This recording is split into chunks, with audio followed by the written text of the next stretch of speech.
ekituufu ekyokukola atuline Martin Ndijo in the house wasuzatya sebo nasize bulungi nnyo kambuze ku bantu nange bandabona akedde ku makya noga nti Bukedde TV kwokerera ate kuzibiza fe tuvaawo tekitegeeza nti ndo buli kimu kiwedde nedda programs endala enyivu nyingi ziba zijja mu maaso awo omanyi Lutalo abanga anyumya emboozi naye nga toonyumirwa oba kitegeera y'omu ku bayimbi abayimba ennyimba nga naawe aluwuliriza osobola olugoberera nga naawe amakulu ogategeera okitegeera eyo omuyimbi ayimba noga nti obayimbye biki niwe kabuuza obayimbye biki naye Lutalo ayimba noga nti osobola kiddemu essaawa ezo naawe so tubeereyo nnyo wali ku Africana tumuwagire n'amaanyi ate naawala yona gyagenda okubeera tubeereyo nnyo kakati tandikire wa Kadaga honorable nyegenyege oba ndandikire wa Sipapa tosoka wa Sipapa Charles Orim Sipapa abasinga gye bamanyiga Sipapa si birungi side zeeyo kigenda maaso era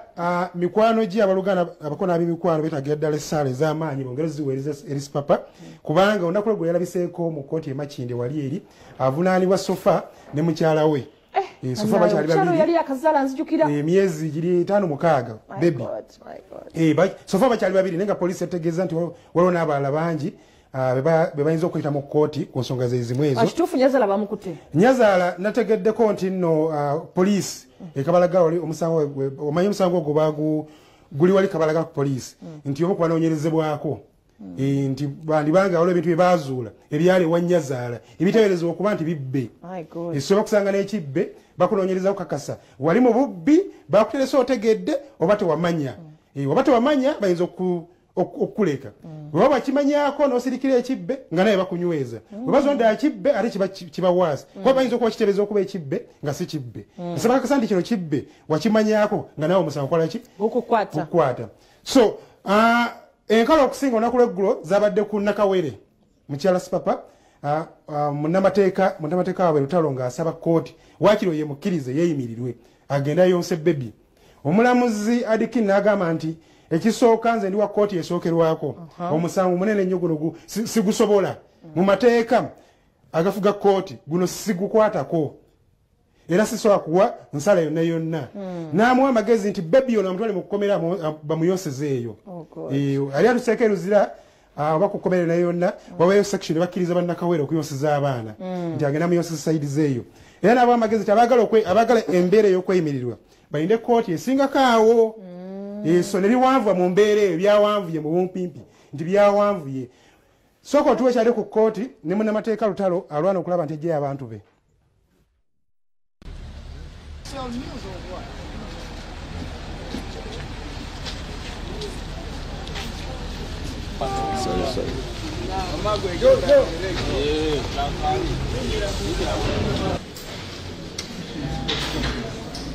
At the time of her arrest, she had not made any arrangements for the care of this child. Ekibadde olwaleero nabo mukimanyi bulungi nti mukulu Sipapa avunaanibwa emisango 6 eja aggravated robbery ye ne mukyala we so eno kooti gye tuliko tuli wano lwakuba nti okunoonyereza ku misango egyo tekunaggwa so kyobulaba tukyalimu eno kooti ento naye ng'era kisuubirwa oba ng'enkola bweri nti okunoonyereza bukunaakuwedde mukama waffe Sipapa ajja kusindikibwa mu kooti enkulu awozesebwe ate nti n'obuzibu obulala bubaddewo nti omukyala maama we gwe yalekera omwana we omulabirira olwaleero naye poliisi yamukute era ku misango gye gimu gino era bwenva wano gyagenda kabalagala ate ndabe kiki ate ekikwasa nazaala wa Sipapa ebyo naye ensonga tugenda gigoberera kyetubadde tusabidde kooti wano nti kooti ekosa obuyinza bwayo omukyala emute asobole okulabirira omwana we omunoonya waali amulabirire n'ekirala okufuna obujjanjabi bw'enjawulo naye kooti okusaba kwaffe tekukkiriza amagezi netuwabula nti tugende okusaba kwaffe tukuteeke mu high court era okuva kati nsibira ku high court e Kampala nteekeyo okusaba okweyimirirwa okw'omukyala ze ensonga zaali ali ku kkooti e Makindye Sipapa agamba nti ennaku ze yakamala mu kukomera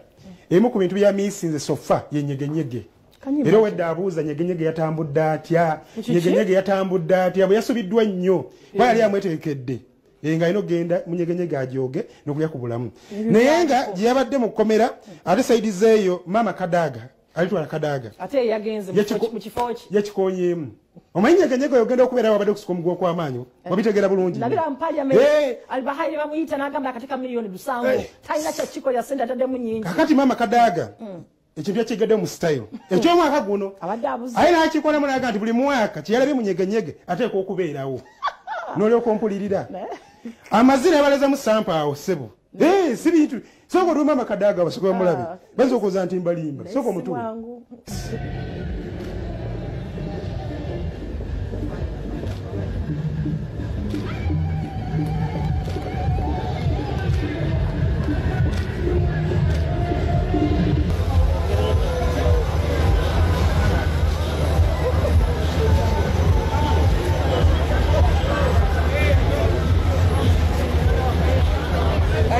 Welcome to Nyege Nyege. Photo moment. Mama, give us this. Yeah, okay, stand. And then in the middle. Thank you very much, Rebecca Kadaga.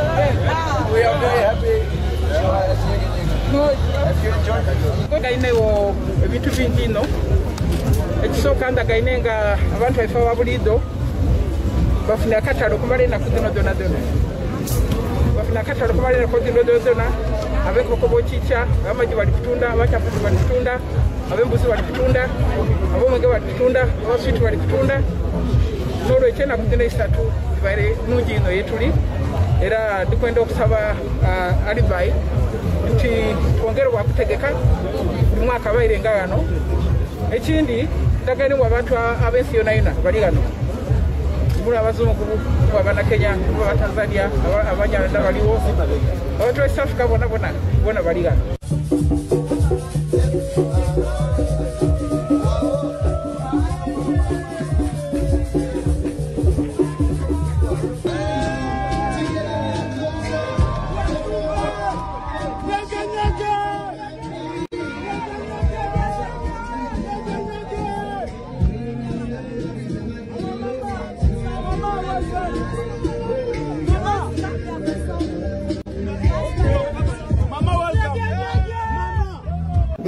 oli omwana yabadde awuliranya ate nga kakati ekyabaddeeyo naye nga nsuubira kati next time wanajja mu parliament nyegenyege honorable Kadaga ajja kuba ate abantu bakozesa n'experience okwogera kubanga era agambye nti abantu bafunye omutwalo abafunye 10 yangamba omwana wa chapati yakola munyegenyege wa myaka giri nazimba ennyumba nga chapati ya butwalo waliwo omukyalo w'enswa eyagambye ezo ssente mbale sisuubira nti ndizifuna nyegenyege ke yazeyitanda yazifunye watunda nswa kati twagala ki ekisinga ekyo kyeri kyenyini nyini abaseego we bamanyi naye bali bakole ate tuli bakulu buli agenda munyegenyege ali above 18 ekikutwalayo gwakimanyi kakati olw'obudde ndowooza David Lutalo nga yekugambye nti agenda kubeera wano ku Africana ennaku ziweddeyo olunaku lw'eggulo security meeting yabaddewo nnyo okukakasa nti buli kimu kiri malidaadi ogenda kujja onyumirwe oyige oddeyo eka nga tewali kwetaganyizibwa kwonna kwonna kwofunye ewa David Lutalo kati gwate nagula tiketi kweziri katale twongera kubakowoola mugende mu bungi emitwalo 3 ku mitwalo 5 ku mmeeza ya bukadde 2 sooka otuwe David Lutalo bongere mulabakaawo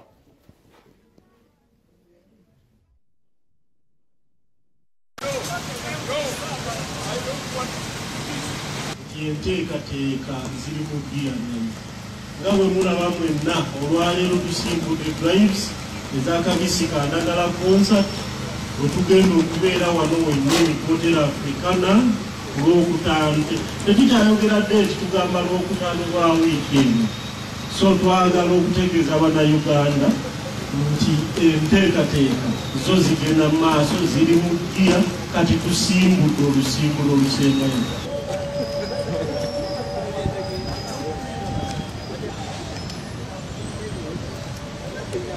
olunaku olwaleero security yayitiddwa abategesi kuba nti lwebatuula mu meeting tuyita eya security okulaba bukya bwe beetegese naki ngaffe police tetuyinza okwongezaako kuteekateeka za security tutegeddeko nti balina aba VIPs bangi basuubira wano mu ggwanga tuli ba baminisita ab'enjawulo era nga tulina okulaba nti ebyokwerinda biri bulindaala. Ye embeera asembyeyo bamuyita afande OSG look nga ayongera okunyikiza ensonga nti jangu onyumirwe odde mu mirembe. Olw'obudde nzizuyinza sukkawaawo naye nga olunaku kyenyiza bagamba nti olunaku lwakubiri olunaku lwakukola nnyo.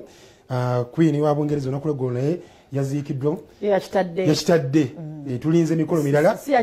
tulinze emikolo gya king kati kumutikira nabadde nsomasomakawo ne bagaa nti maaso eyo bali tutegeeza abagambye inwania anti kakati bingi nnyo ebirina okukolebwa bingi ebirina okukolebwa naye nga ekikulu kya byonna nti ekisooka nti bakkiriza nti kati king Charles naye ayinza obutawangalako nnyo omulaba kyogamba ali tired omanyi alabika tabadde used kukola mirimu mingi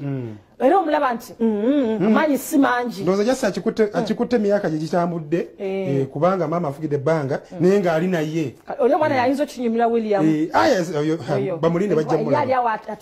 bamulinde bajja mulaba omanyi ebintu bibitiibwa olina okubyeyagaliramu naye kakati bambi king waffe emyaka gitambudde n'amasampere gasobola kuvaayo nnyo olabira ddala nga tajja kunyumirwa nnyo naye nga saidi zeeyo kitambula kale era bo bannaffe abo kale tusiima mwe musinga batudde ku TV tubagaliza olunaku olungi tiimu ebanene tetukola ffeka era nga bangi nnyo kamera okubako abantu nga basatu ogenda mu control room wali abantu nga bataano gwe producer bamuyita Justin Nakagwa yenze ow'embwa n'amala ne Martin Ndijo olunaku olungi.